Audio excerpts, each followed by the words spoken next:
ಹಾಗೂ ವೇದಿಕೆ ಮೇಲಿರುವ ಎಲ್ಲ ಗಣ್ಯಮಾನ್ಯರೇ, ಪಕ್ಷ ಈ ವೇದಿಕೆಯ ಮುಂಭಾಗದಲ್ಲಿ ಆಸೀನರಾದಂಥ ನನ್ನ ಪಕ್ಷದ ಎಲ್ಲ ನಾಯಕರೇ, ನಾವು ಒಟ್ಟು ಸುಮಾರು 3 ವರ್ಷಗಳ ಕಾಲಾವಧಿಯಲ್ಲಿ ಜೀವರಾಜಣ್ಣ ಈ ಕೇಸನ್ನು ಕೋರ್ಟಲ್ಲಿ ಹಾಕೊಂಡಾಗ ನಾವು ಪದೇ ಪದೇ ಹೇಳ್ತಿದ್ದೆ, ಸಾರ್ ಇದು ಬೇಡ ಇತ್ತು ಸಾರ್ ಇದು, ಯಾಕಂದರೆ ಇದು ಯಾರೋ ಕಾರ್ಯಕರ್ತರ ಮನೆಯಲ್ಲಿ ಸಾವಾದಾಗ, ಯಾವುದೋ ಒಂದು ವಿಶೇಷವಾದ ಕಾರ್ಯಕ್ರಮಗಳಾದಾಗ ನಿಮಗೆ ಆ ಕಾರ್ಯಕ್ರಮದಲ್ಲಿ ತೊಡೋದಕ್ಕೆ ಆಗ್ತಿಲ್ಲ, ಯಾವಾಗ ನೋಡಿದ್ರು ಕೋರ್ಟು ಅಂತ ಹೇಳ್ತಿರ್ತೀರಿ ಸರ್, ಇದು ಬೇಡ ಇತ್ತು ಅಂತೇಳಿ. ಶೆಟ್ಟಿ, ನಂಗೆ ಅನ್ಯಾಯ ಆಗಿದೆ ಅನ್ನೋ ಮಾಹಿತಿ ಸಹ ನಂಗೆ ತಲುಪಿದೆ. ಹಾಗಾಗಿ ತಾಯಿ ಶಾರದೆ ಎದುರುಗಡೆ ನಿಂತ್ಕೊಂಡು ಹೇಳ್ತೀನಿ, ನಾ ಸುಮ್ಮನೆ ಹಾಕಿಲ್ಲ ಕೇಸು, 100% ಭಾಗ ನಂಗೆ ಅನ್ಯಾಯ ಆಗಿದೆ ಅಂತ ಅವ್ರು ಯಾವಾಗಲೂ ಸುಮಾರು 3-4 ಸಲ ನನಗೆ ಹೇಳಿದ್ದಾರೆ. ಹಾಗಾಗಿ ಇವತ್ತು ಜನತಾ ಅದಾಲತ್ನಲ್ಲಿ ಏನು ತೀರ್ಪು ಕೊಡಬೇಕು, ಮೊನ್ನೆ ಚಿಕ್ಕಮಗಳೂರಲ್ಲಿ ರೀಕೌಂಟ್ ಆದಾಗ ಜನತಾ ಅದಾಲತ್ತಿನ ತೀರ್ಪು ಬಂದಿದೆ ಬಂಧುಗಳೇ. ಆ ತೀರ್ಪನ್ನ ಮತ್ತೆ ಹೋಗಿ ಸುಪ್ರೀಂ ಕೋರ್ಟಲ್ಲಿ ವಾಮ ಮಾರ್ಗದಲ್ಲಿ ಹೋಗಿ ತಡೆ ಹಿಡಿಯುವಂಥ ಕೆಲಸ ಮಾಡಿದ್ದಾರೆ.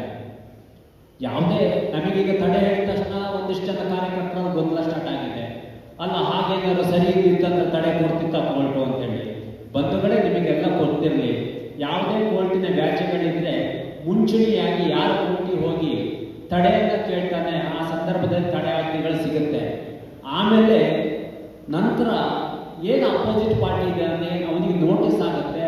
ಆ ನೋಟಿಸಿನ ಆಧಾರದ ಮೇಲೆ ಅವನ ಡಾಕ್ಯುಮೆಂಟ್ ವೆರಿಫಿಕೇಶನ್ ಮಾಡಿದಾಗ ಅದರಲ್ಲಿ ಏನು ನ್ಯೂನತೆಗಳಿದೆ ಅಂತ ನೋಡಿ ಆ ನಂತರ ಆ ಸ್ಟೇ ವೆಕೇಟ್ ಆಗುತ್ತೆ.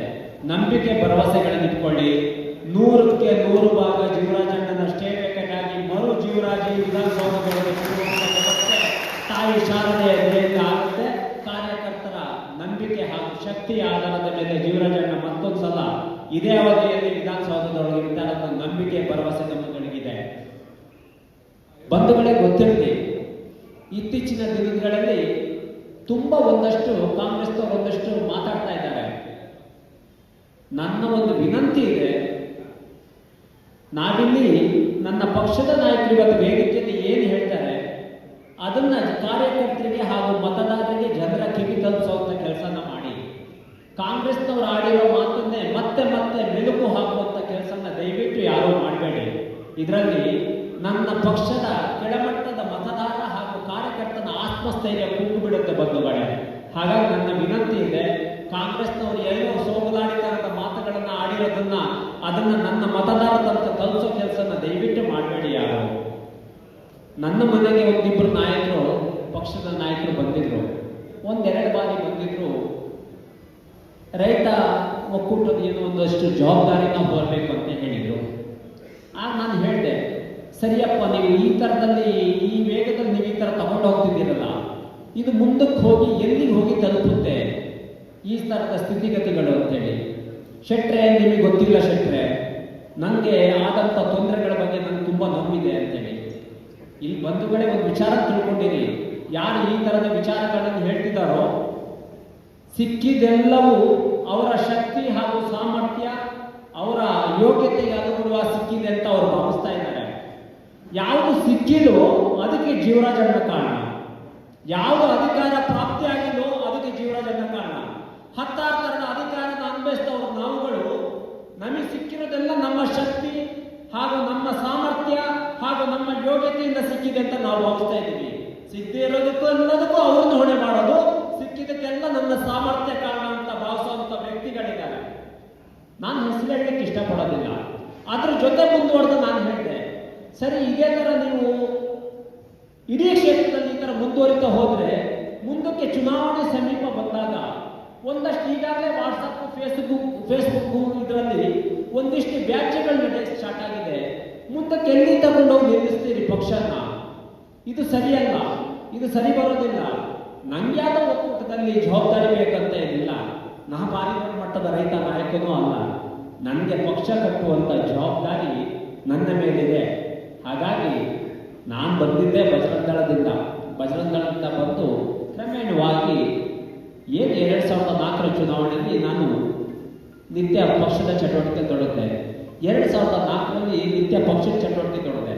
ಹಾಗಂತ ಜೀವರಾಜಣ್ಣ ಒಬ್ಬ ಸಣ್ಣ ಹುಡುಗ ಇರೋತ್ತಿಗೆ 10 ವರ್ಷ ಕಾಲ 2 ಅವಧಿ ಪಕ್ಷದಲ್ಲಿ ಸೋತರು. ಜೀವರಾಜಣ್ಣ ಸೋಲ್ಬೇಕಾದ್ರೆ ಇಷ್ಟು ಮಟ್ಟಿಗೆ ನಮ್ಮ ಪಕ್ಷದ ನಾಯಕರು ಯಾರು ಬೆಳೆದಿರಲಿಲ್ಲ. ಹೆಚ್ಚು ಕಡಿಮೆ ಒಂದು ಸಭೆ ಕರೆದ್ರೆ ಹೆಚ್ಚು ಕಡಿಮೆ ಒಂದು 10ರಿಂದ 15 ಬೈಕ್ಗಳು ಬರ್ತಿದ್ವಿ. ಬಾಕಿದವರೆಲ್ಲ ನಡ್ಕೊಂಡೇ ಬರ್ತಿದ್ವಿ.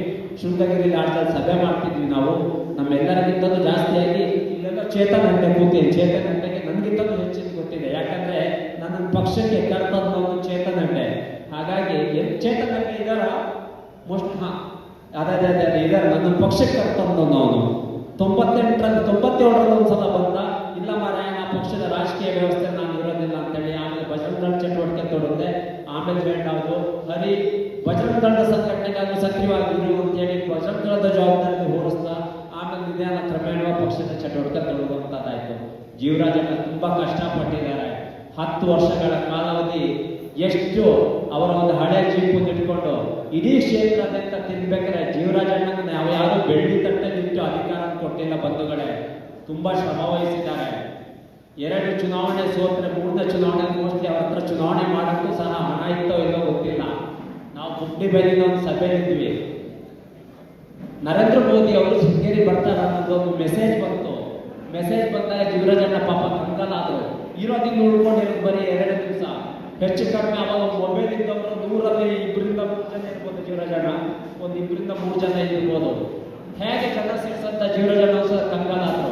ನಾವು ಹೇಳಿದ್ವಿ ಎಲ್ಲ ಕಾರ್ಯಕರ್ತರು ತಲೆ ಕೆಡಿಸ್ಕೊಳ್ಬೇಡಿ ಸರ್, ಶೃಂಗೇರಿಯ ಹೊಸ ಬಸ್ ಸ್ಟ್ಯಾಂಡ್ ಅನ್ನು ಭರ್ತಿ ಮಾಡುವಂತ ನಮ್ಮೆಲ್ಲರ ಜವಾಬ್ದಾರಿ ಹೋಗ್ತೀವಿ ಸರ್ 100% ಭಾಗ ಅಂತೇಳಿ. ಯಾವಾಗ ನರೇಂದ್ರ ಮೋದಿಜಿ ಅವರು ಶೃಂಗೇರಿಗೆ 2004ರ ಚುನಾವಣಾ ಪ್ರಚಾರ ಭಾಷಣಕ್ಕೆ ಬಂದರು, ಹೆಚ್ಚು ಕಡಿಮೆ ಇಡೀ ಕ್ಷೇತ್ರದಲ್ಲಿ ಆ ಟೈಮಲ್ಲಿ 10ರಿಂದ 11,000 ಜನ ಸೇರಿದ್ವಿ.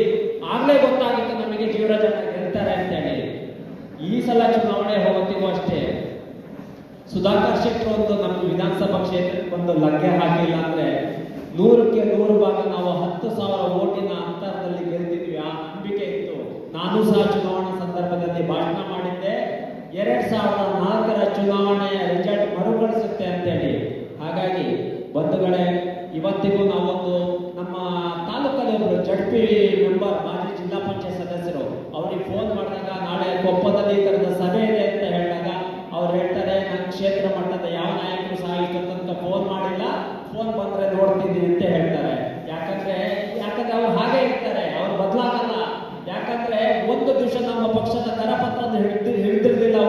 ಅವರು ತನ್ನ ಜಿಲ್ಲಾ ಪಂಚಾಯತ್ ಮೆಂಬರ್ ಮಾಡಿದ್ರೆ ಕ್ಷೇತ್ರ ಮಟ್ಟದ ನಾಯಕರು ಬರ್ತಾರೆ, ಫೋನ್ ಮಾಡಿದ್ರೆ ನೋಡ್ತೀನಿ ಬರೋದ್ರ ಬಗ್ಗೆ ಅಂತ ಹೇಳ್ತಾರೆ. ಇಂತಿಂತವನ್ನೆಲ್ಲ ನಮ್ಮ ಪಕ್ಷ ಬೆಳೆಸುವಂತ ಕೆಲಸ ಮಾಡಿದೆ. ಮುಂದಿನ ದಿವಸದಲ್ಲಿ ಜೀವರಾಜಣ್ಣ ಗೊತ್ತಾಗತ್ತೆ. ಯಾಕಂದ್ರೆ ಯಾರು ಅವರು ಸೋತ ಕಾಲಾವಧಿಯಲ್ಲಿ ಅವರ ಜೊತೆ ನಿಂತಿದ್ರು. ಆ ಹಿಂದೆ 2 ವರ್ಷ 2 ಟರ್ಮಿನಲ್ಲಿ ಯಾವಾಗ 93ರಿಂದ 2004 ತನಕ ಅವ್ರ ಜೊತೆ ಯಾರು ನಿಂತಿದ್ರು, ಈಗ ಅವರು ಸೋತ ನಂತರದಲ್ಲಿ ಈಗ 8 ವರ್ಷಗಳ ಕಾಲಾವಧಿಯಲ್ಲಿ ಅವರ ಜೊತೆ ಯಾರಿದ್ರು ಅನ್ನೋದು ಎಲ್ಲವನ್ನೂ ಅವರಿಗೆ ಮನವರಿಕೆ ಆಗಿದೆ. ಮುಂದಿನ ದಿವಸದಲ್ಲಿ ಎಲ್ಲರೂ ಒಟ್ಟಾಗಿ ಪಕ್ಷ ಕಟ್ಟೋಣ. ಯಾರು ನೆಗೆಟಿವ್ ಆಗಿ ದಯವಿಟ್ಟು ಯಾರು ನೆಗೆಟಿವ್ ಮಾತಾಡಬೇಡಿ. ಪಕ್ಷ ನಾವು ಬಹಳಷ್ಟು ಸೋಲು ಗೆಲುವನ್ನ ಕಂಡಿದ್ದೀವಿ. ಹಾಗಾಗಿ ಸರ್ವಕಾಲಕ್ಕೂ ಜೀವರಾಜಣ್ಣನ ಜೊತೆ ನಿಲ್ಲೋಣ ನಾವೆಲ್ಲರೂ ಒಟ್ಟಾಗಿ. ತುಂಬಾ ಕಷ್ಟದ ಕಾಲದಲ್ಲಿ ಜೀವರಾಜಣ್ಣ ಪಕ್ಷ ಕಟ್ಟಿದ್ದಾರೆ.